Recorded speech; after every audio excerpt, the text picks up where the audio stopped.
어제는 이제 우리가 시편 105편 말씀 중에서 그 하나님께서 요셉을 다루시는 모습을 살펴보면서 하나님께서 우리를 선택하시고 구원해 주시고 하나님 자녀로 삼아 주셨는데, 하나님은 우리가 이렇게 구원받고 하나님의 자녀가 된 것만으로 끝내시는 분이 아니라고 하는 말씀을 드렸죠. 하나님은 우리가 온전히 아버지 하나님을 닮아서 거룩한 백성으로 사는 데까지, 영화의 자리까지 인도하시는 분이다라고 하는 것을 우리가 살펴보았습니다. 그래서 그런 하나님의 계획 때문에 이 땅에 우리가 믿음의 길을 걸어가다 보면 우리의 잘못은 아무것도 없어도 어떤 경우는 고난에 빠지게 만드시는 때가 있다고 하는 걸 살펴봤죠. 요셉이 이제 그런 대표적인 경우라고 할 수가 있는데요. 그런데 이제 우리가 한 가지 잊지 말아야 될 것은, 하나님이 우리를 그 성화의 자리로 이렇게 내모셔서 고난의 자리에 빠지게 만든다고 하더라도 그냥 우리를 그 자리에 내던지시기만 하시는 분은 아니라고 하는 것을 우리가 늘 기억을 해야 됩니다. 하나님은 자기 백성들이 고통의 자리, 고난의 자리에 떨어지게 되어지면 그 자리에서 신음하고 고통당하는 자기 백성들의 그런 모든 소리에 귀를 기울이시는 분이라고 하는 거예요.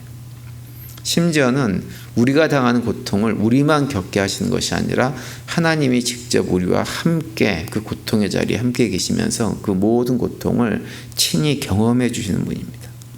다시 말하면 우리를 결코 그냥 외롭게 놔두시는 분이 결코 아니세요. 그래서 우리가 어떤 자리에 있든지 어떤 상황 속에 있든지 우리와 함께 하셔가지고 우리의 고통의 깊이가 얼마나 큰 것인지를 정확하게 아시는 분이 우리 하나님이라는 사실을 잊지 말아야 됩니다. 그것을 정확하게 보여주는 이제 출애굽기 1장과 2장의 내용인데요. 우리가 출애굽기 1장과 2장은 잘 아시는 것처럼 애굽에 살던 이스라엘 백성들이 요셉을 알지 못하던 바로에 의해 가지고 커다란 고통에 처한다고 하는 그런 내용입니다.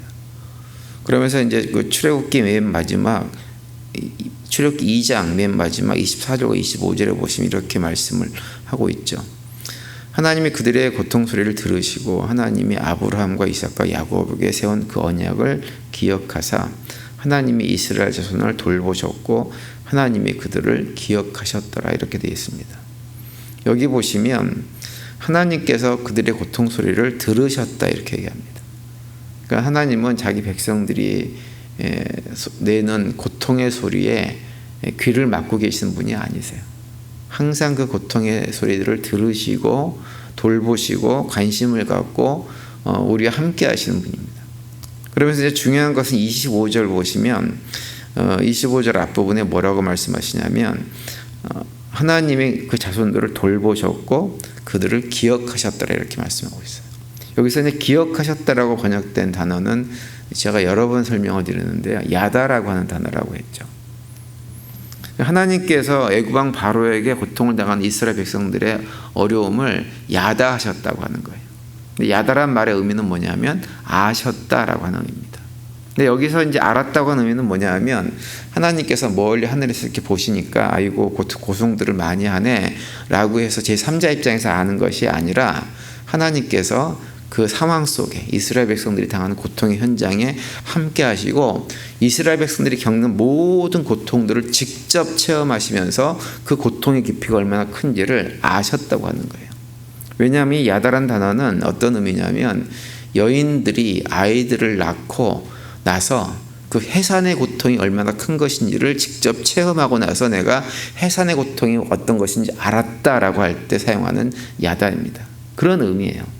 그러니까 직접 체험해보죠, 직접. 그러고 나서 알겠다. 목회를 직접 해보고 나서 목회가 얼마나 힘든 일인지를 목사가 아는 것처럼 비슷한 거예요. 내가 직접 체험해보지 않으면 야다라는 소리를 할 수가 없어요. 직접 체험해봤기 때문에 야다하는 거예요.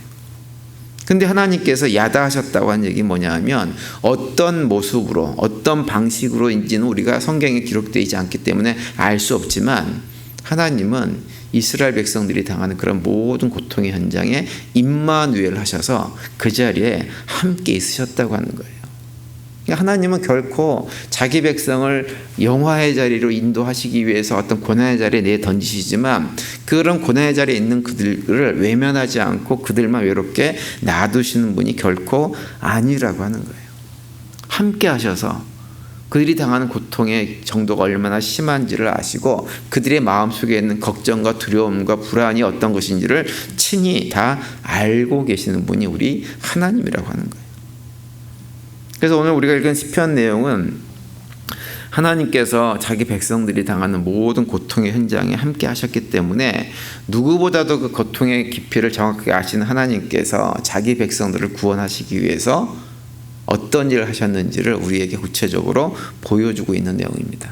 그걸 내용을 한마디로 얘기하면 무엇이냐면 자기 백성들을 고통 가운데 빠지게 하는 애굽 왕 바로와 그 백성들에게 무서운 재앙을 내리셔서 그들을 징계하시고 마침내 자기 백성들을 구원해내신 하나님을 노래하고 있는 것이 오늘 본문의 내용입니다. 그래서 오늘 본문 24절과 25절에 보시면 이렇게 노래합니다. 여호와께서 자기 백성을 크게 번성하게 하사 그의 대적들보다 강하게 하셨으며 또 그 대적들의 마음이 변하게 하여 그 백성을 미워하게 하시며 그 종들에게 교활하게 행하게 하셨도다. 이렇게 말씀합니다. 이 말씀은 1차적으로 이제 애굽에 내려간 이스라엘 백성들이 하나님께서 아브라함에게 말씀하셨던 대로 그 수가 굉장히 많아졌다라고 하는 것을 일단 말씀을 하고 있는 거예요. 그런데 그 수가 많아짐으로 해가지고 되어진 결과가 무엇이냐면 그의 대적들 애굽 왕 바로의 마음이 이스라엘 백성들을 보면서 두려워하는 마음 때문에 그들을 미워하고 그들에게 악을 행했다라고 하는 것을 먼저 선포를 하죠.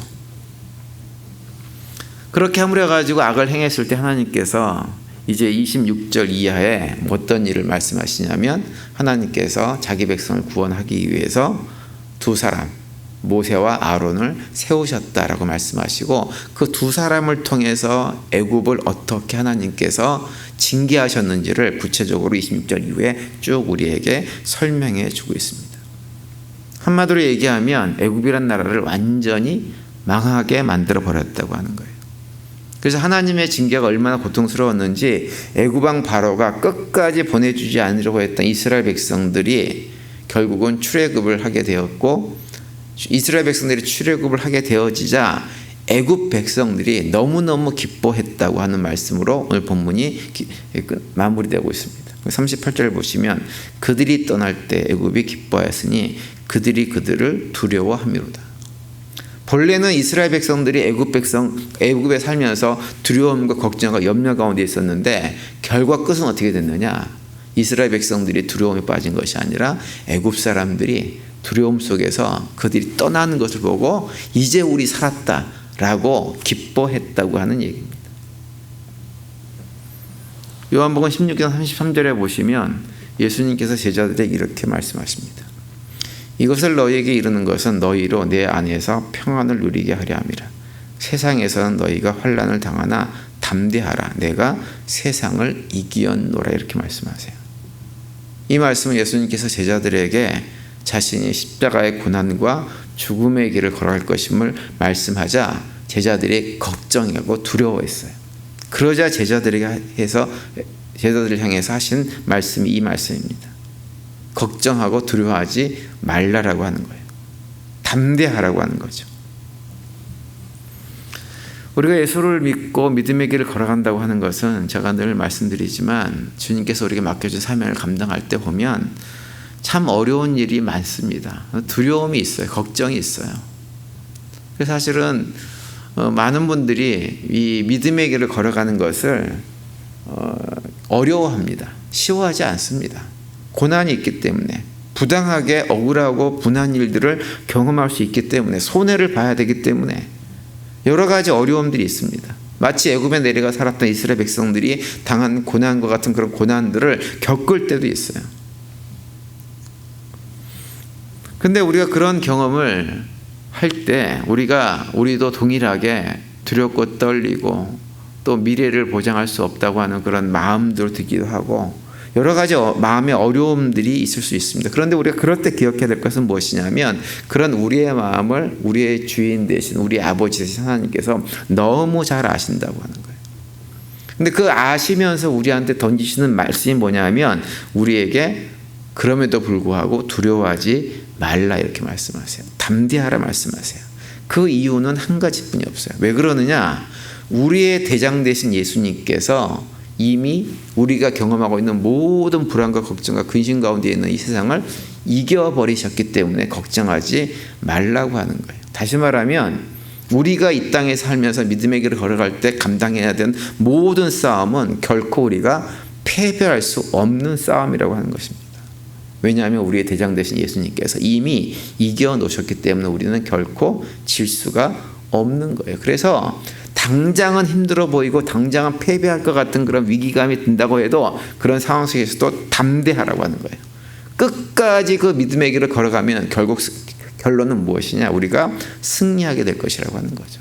그래서 눈앞에 보이는 것 때문에 두렵고 떨지 말라고 하는 거예요. 달려갈 길을 끝까지 달려가라. 그러면 너희가 승리를 경험할 것이다. 이렇게 선포하고 있는 것입니다. 그런 삶을 살았던 대표적인 사람이 바로 사도 바울이죠. 그래서 디모데후서 4장 7절과 8절에 보면 이렇게 선포합니다.